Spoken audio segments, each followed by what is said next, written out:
Hey y'all, it's Brie Wednesday Daily here, this time bringing a tutorial for my new Character Fusion 2 workflow as well as my character sheet workflow. Many of you friends on the internet have been asking for this for quite some time, but I have been crushed by client work until now. So I'm finally getting to it, and here we'll go through first the character sheet workflow and then the more complicated character fusion workflow, which definitely needs a tutorial.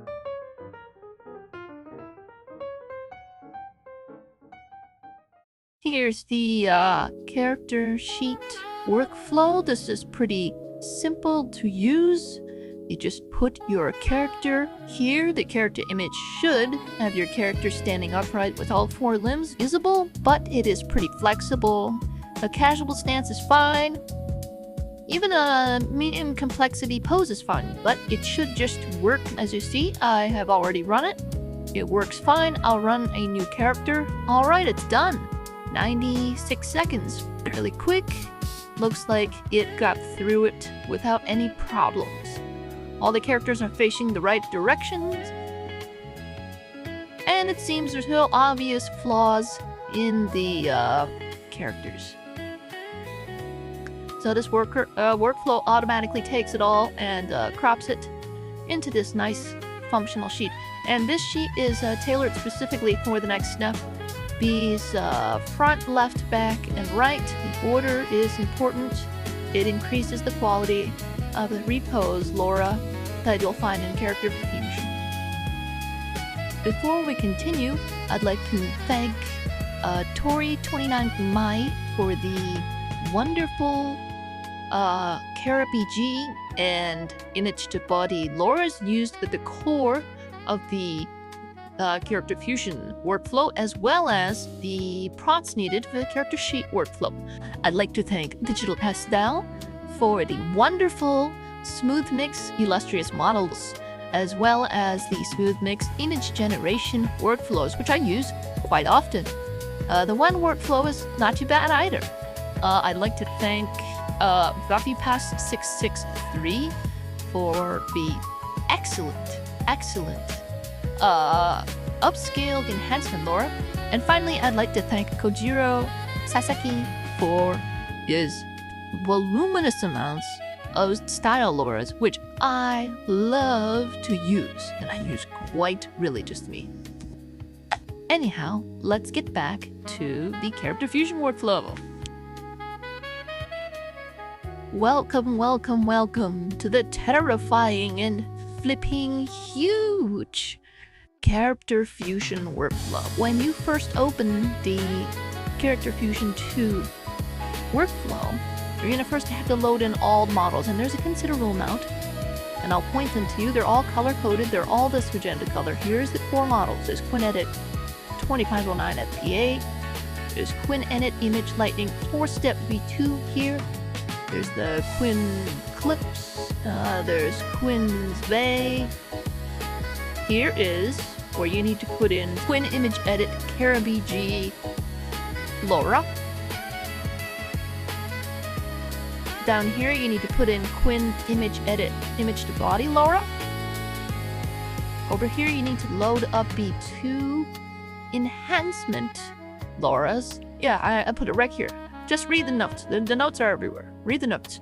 QuinEdit Enhance 64B3, bunch of numbers, and QuinEdit Enhance 4250. And then followed by another Lightning LoRa. This one's spread Lightning 8-step V2. That's all the models you have to deal with. So, here's the 3 basic parts. You put your character sheet here.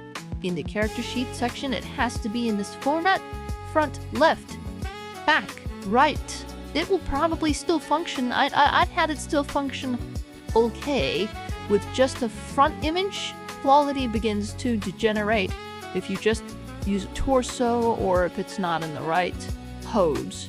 Anyhow, there's that.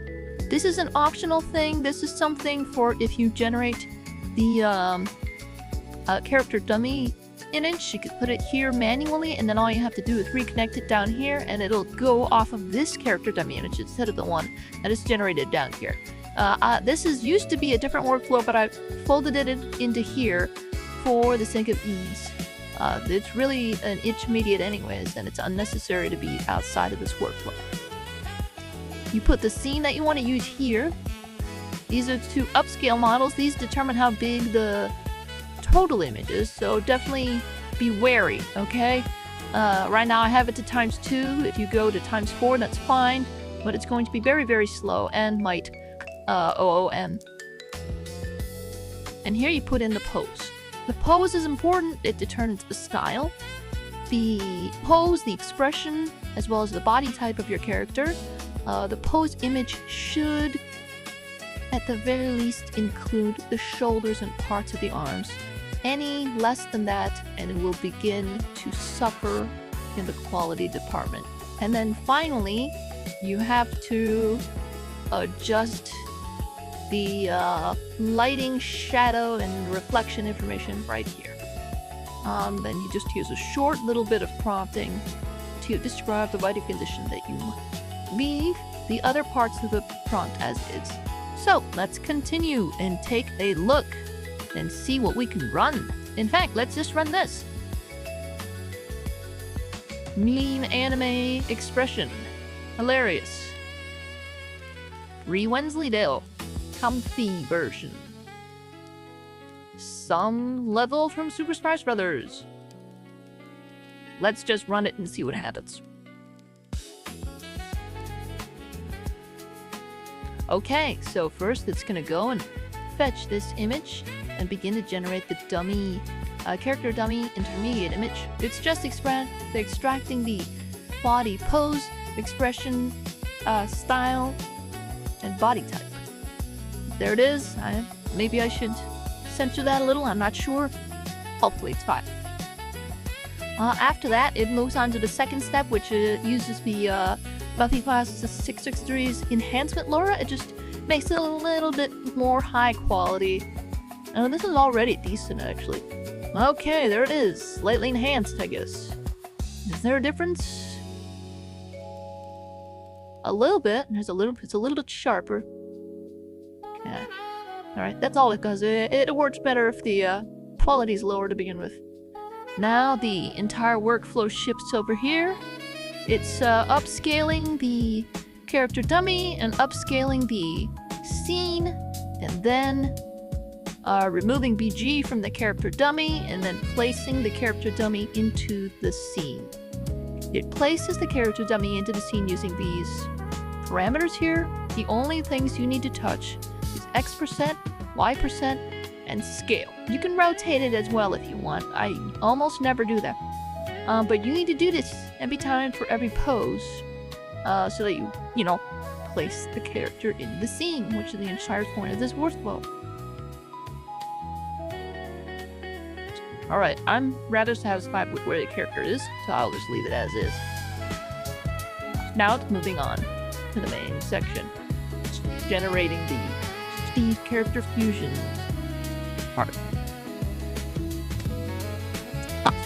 So now it's taking this character, applying this character to this character dummy and inserting it into the scene, and it's using this lighting information here. It brightly lit from above with a warm yellow light. She casts a soft shadow on the ground. This is the only part that you need to change every time first received.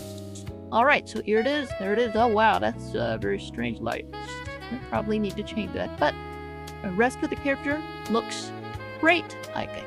Okay, let's start by doing an entirely fresh set. So here, cool.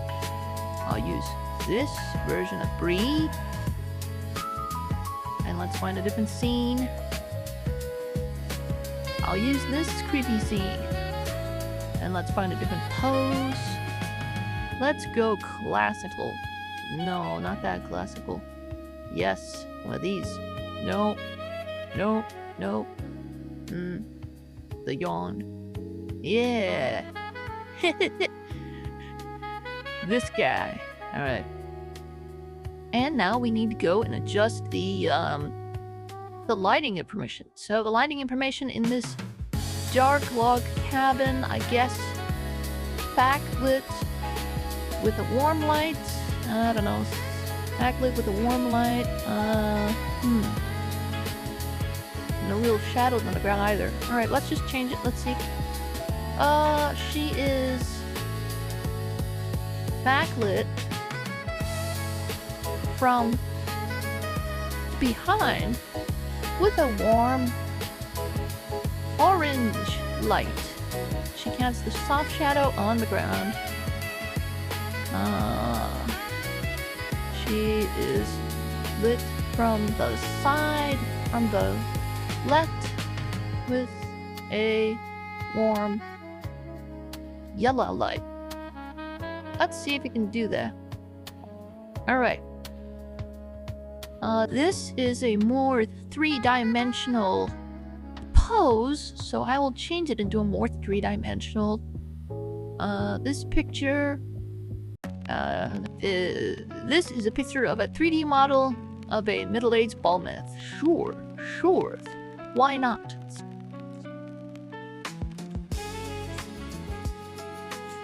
This prompt is really not super important. I don't think it makes much of a difference at all. It determines style of the image more than the actual body type or anything else. Alright, those are the three items. I'm gonna change where she appears in the image. Let's take a look. Alright, so she's in here. I'm just gonna make her right in the center, right there. Let's do a center. Alright, let's do 50 scale. I don't even know what the scale is gonna be like, so we're just gonna do that for now. Let's give it a try. And running. Last one took 300 seconds, so that's 5 minutes. This one should be about the same. Alright, I'm back from coffee. Let's take a look. Here's Joseph Dudrow doing his iconic point. And there's the extracted character dummy. Looks amazing, right? That is really concerning. I don't want to look at that. No thanks. Alright. Uh-oh. Alright, this dummy is placed in the wrong part. It's lit correctly.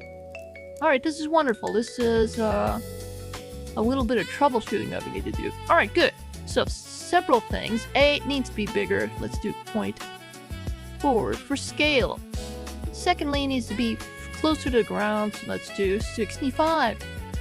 Thirdly, this is an interesting issue with this lore. This dummy character's body and torso need to take up a larger percentage of this image right here. So this is too padded. It needs to be reduced. Right now it's 15. Let's do 8. So what happens when I do 8 and I rewrite it? Alright, now it looks much better. Character is placed in the center of the image. The body and the head takes up more space in this cropped image right here. So it should work. Hopefully. Alright, come on. Ew! Yuck. I don't like that at all. It worked partially though. Oh, it's so funny. Holy crap. That's hilarious. Alright. Let's do 5? No. I'm not sure what the issue is here now. Let me think about this. Is it too much? Is it too little? Let's do 10.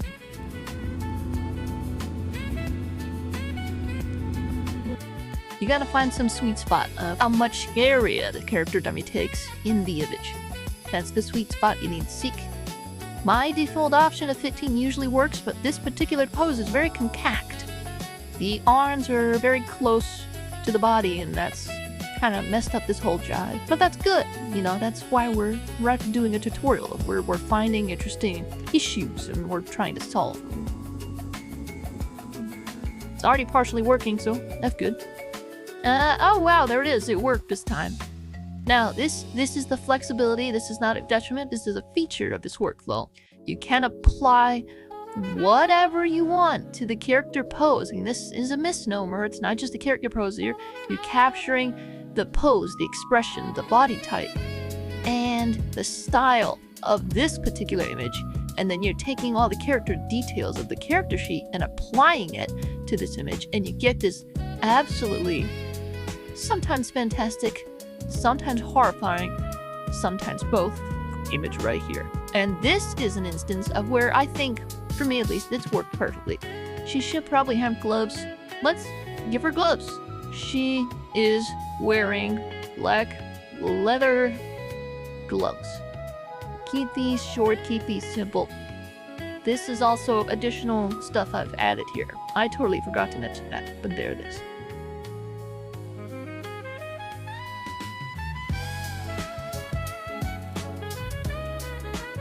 And once you get this crop edge reserve percentage number right with some particular pose, it should basically deliver every single time.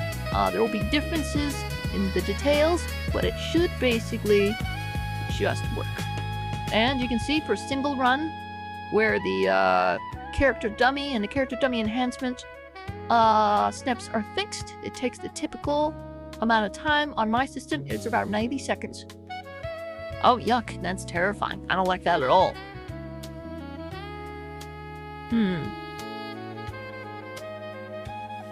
Alright, I'm gonna make a little change.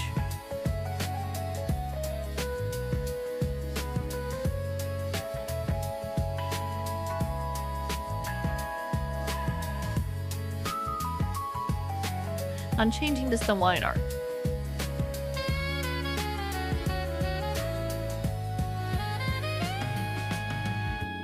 See if that makes a difference.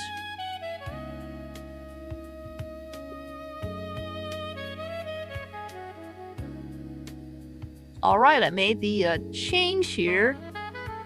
See, now it's more normal. Now it worked great, and it worked basically flawlessly. Look at that. Beautiful, beautiful, beautiful. The fusion also worked better, because I did say there's a yellowish light from the left. Alright, not too bad at all. Let's try another one. Alright, I'm not gonna change the scene this time. I'm just gonna change the character sheet. We're gonna change it to a more cartoony style. Another version of Brie. Oops.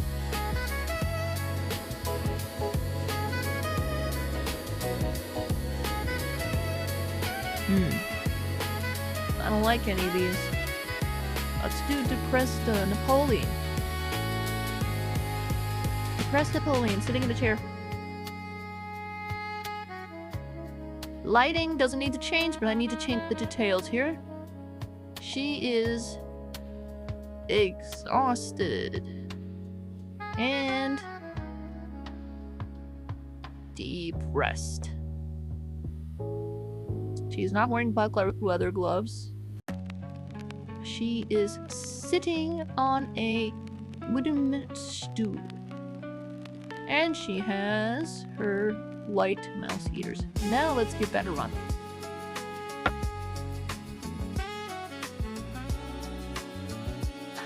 Alright, let's take a look at this. There's depressed Napoleon. Oh, what's this weird thing here? Okay, this is good. This is good. Here's another issue that has cropped up. Sometimes the image to body Laura will grab random crap and change it into weird disfigured appendages. And all we need to do is mask that out. So let's go mask that out and run this again. Masking out the thing. Where is the stupid masking out is wrong. I should say painting over. Painting over is the correct term. So this little dingle needs to be removed. Okay, now it is good. Alright, there it is. Another issue encountered, another issue overcome. Running again. Alright, let's take a look again. Alright, now the weird little appendage is gone. Wonderful. Napoleon is very pissed. Did it? Alright, great. She's just sitting on the table. That's even better, I think. Alright. Alright, she's back on the table. Could not get the stool to spawn, sadly. Sometimes props are like that. I find handheld props are much easier to spawn. Axes and staves and whatnot. And these types of props, where you wanted to spawn a stool, I've done it before, but I can't do it in here right now.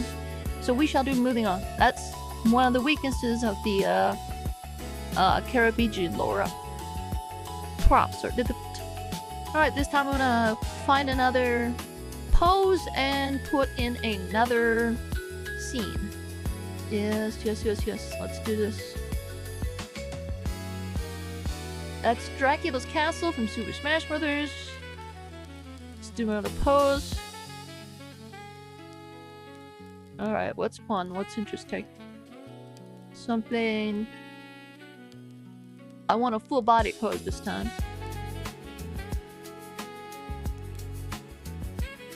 Oh, I'll do this one again. Oh, that's still sitting. Maybe I don't want sitting. Standing or something like that. Full body standing pose. This one was difficult. We shall see if this works again. If it doesn't work, we will make the changes needed to make it work. Let's run it.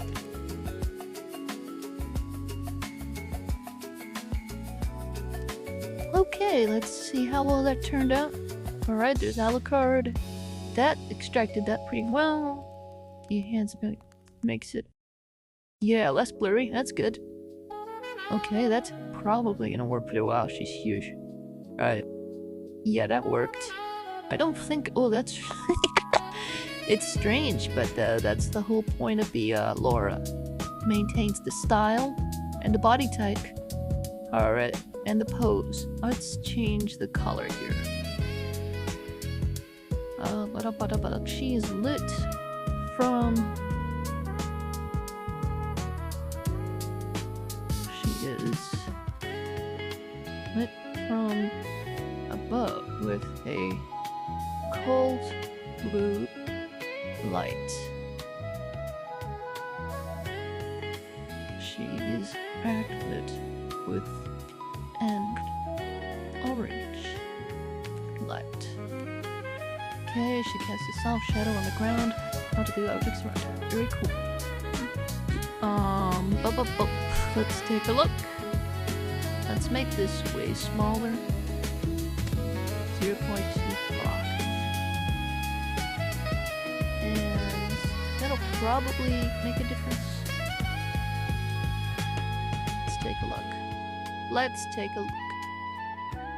Alright, a little bit better. Maybe a little smaller or a little bit higher. Let's do higher.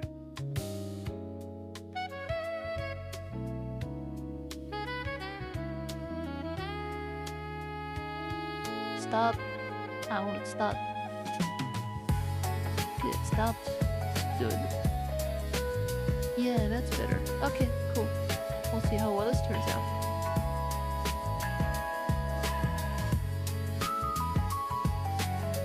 Okay.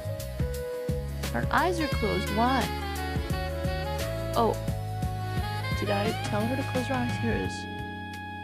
She's exhausted and depressed. Okay, she's sitting on a stool. I should probably delete those. I don't need an extra expression prompt. Try that again. Wow, this is kind of small. Why is it so small? Is it because this image is small? Let's do larger upscale. Alright, that looks pretty good.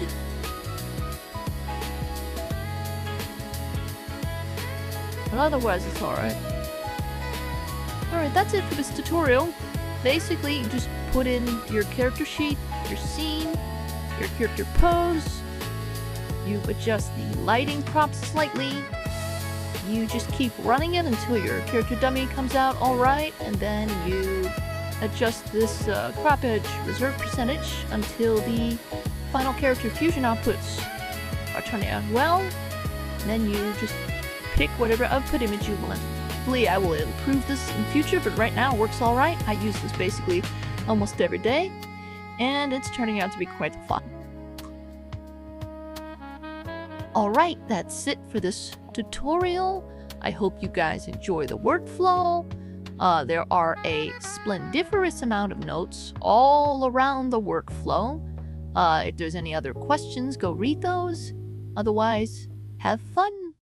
And I hope to see what you created with this workflow.